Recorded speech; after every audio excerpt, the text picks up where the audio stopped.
What is up, everybody? Once again, back for another video.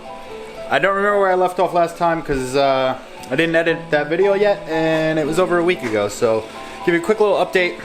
I did a couple little things since I guess last week. Nothing major, I guess. I pulled the dashboard out, so that looks like a complete disaster. Oh, and I started cleaning up the engine bay a little bit. This was covered in grease. You can still see some grease down there.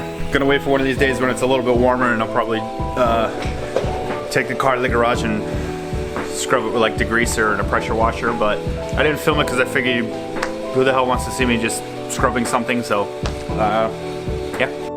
What I'm looking to do today, because I'm kind of running out of things to do until my valve springs come. Trying to get everything ready for the machine shop. The block is over there, which I have the oil restrictors for it. I may just tap one in myself because you're really just hitting it in. You don't have to remove the other one from all the research I'm doing, because one is a block off and it's not doing any harm. But I'm actually gonna try to take out this broken stud right here. It's on the exhaust side, so if you saw the other video, link it up here. Yeah, I was using the impact gun, shouldn't have, but it snapped. So I took one of the other studs out next to it. With that one, I'm gonna be able to check the depth of how far the broken one is, so that I can mark my drill bit so I don't drill any deeper than I have to. I have a tool for this. Where the hell did I put it? Right here. This tool is, I don't know if it's gonna go on focus. That's an easy out. It's basically like, I guess it's like a reverse thread or whatever. You drill a hole in your broken stud, big enough for this to fit in, and then the way it's threaded, as you go to loosen, it actually grips tighter and starts to pull it out. So that's the main thing I'm trying to do today. And I guess wish me luck on this one, because if I make it worse, I'll just have the machine shop do it, and if I get it out, that's more money in my pocket.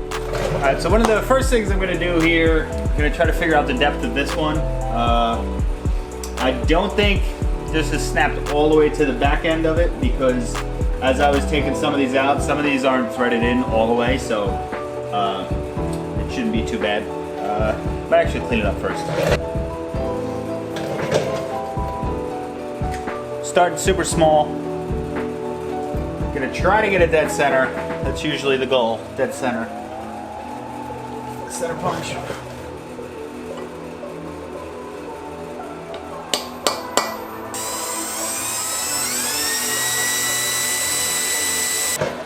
Just spun in more, that's how loose it is. So, just gonna have to get this started basically. So then we could, we just gotta get it big enough so we can get this guy in here. Unless I have a smaller one. The other one I have is basically the same size, so I'm just gonna drill this guy in a little bit more. And then we'll try to enlarge it, and then hopefully get it with the other guy. All right, next size.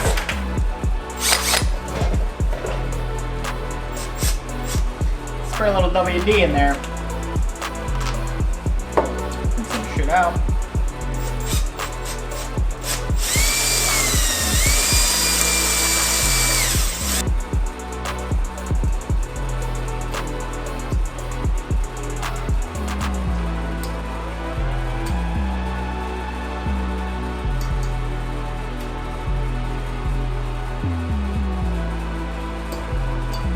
Come on. This thing's not gripping it.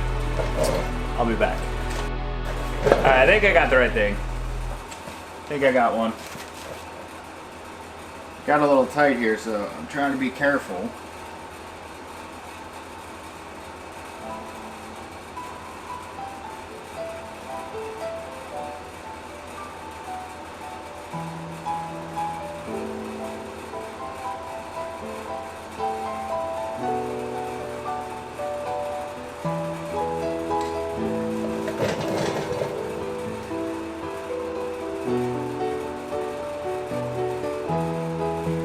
So, I don't know if you're able to tell, but obviously it threads out like normal. These are the smallest ones I can find. This, I'm gonna take it off. Just loosen, done. Mic drop. Now, since that came out so easy, I was thinking of removing the rest of the studs, but I don't know if I should. One, I don't have the correct nuts to do it. These are the ones that came off the exhaust, but there's actually like a little thing in it that kind of like locks it in place, since I guess because all the vibration and the heat and the expansion and the contraction. So either I gotta buy new nuts to do it, because you basically, once it comes out, that's the other one. Once it comes out, this nut isn't coming off. So might leave it and then maybe try to get the correct thread for the nuts, so then you could double them up and like kind of like lock them in place, and then you back it out. But it's a win for today, I guess. Since that went like 100 times quicker than I thought it was gonna go, and I'm not gonna pull those studs out yet. I guess I'll give you a little rundown, I guess, of like some more plans, I guess. This is the disgusting engine bay right now. I did clean it a little bit, but like I said earlier, I'm planning on power washing it if I can. Hopefully it gets warm one day and I'm not busy. But there was like a huge, well, there's a huge chunk now, but there was like the old battery tray was sitting there, and it kind of looked like they used a hammer to make the hole, I guess. So I kind of just cleaned that up with the grinder. Better, I mean, it still looks like shit, but I'm gonna make a plate to cover that. I'm probably gonna use diamond plate because I have that, so it's free at the moment. Probably cover that up, and then the only thing that's gonna be there is the hole just for the intercooler piping. So same on this side. That one I didn't touch. And other plans, obviously, well, not obviously, but this fuse box. That fuse box used to be over here.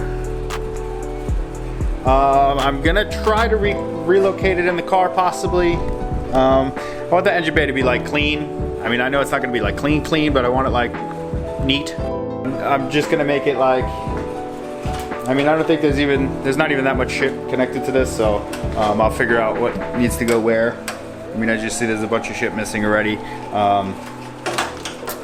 I know the fans were plugged into that, so that's a simple thing that I could rig up inside. I think there's like the transmission, like neutral switch and stuff. I don't know, but or if I could at least hide it. I don't want that big like hunk of plastic looking trash in the engine bay, like wide out in the open. Another engine bay thing that I have to do. I gotta try to clean up a bunch of parts, because like look at my wiper motor. These are like crusty. So I'll probably like maybe take that out one day, respray it, and maybe do the same with like the brake booster.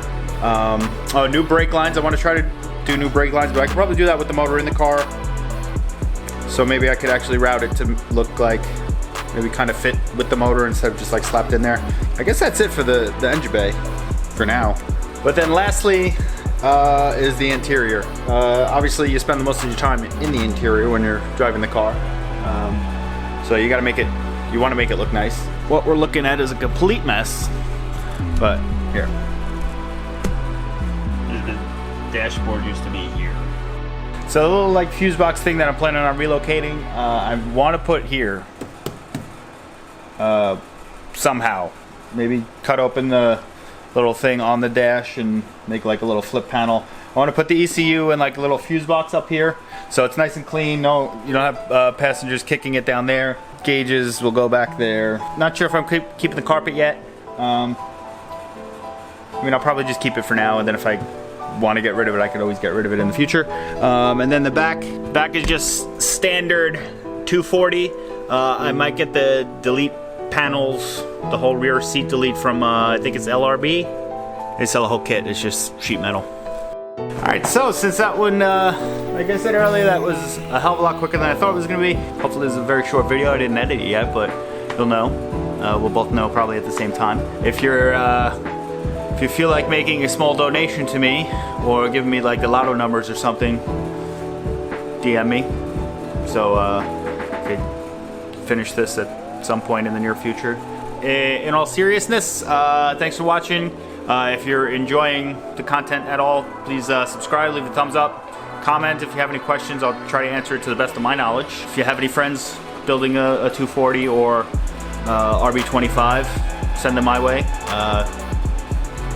Yeah.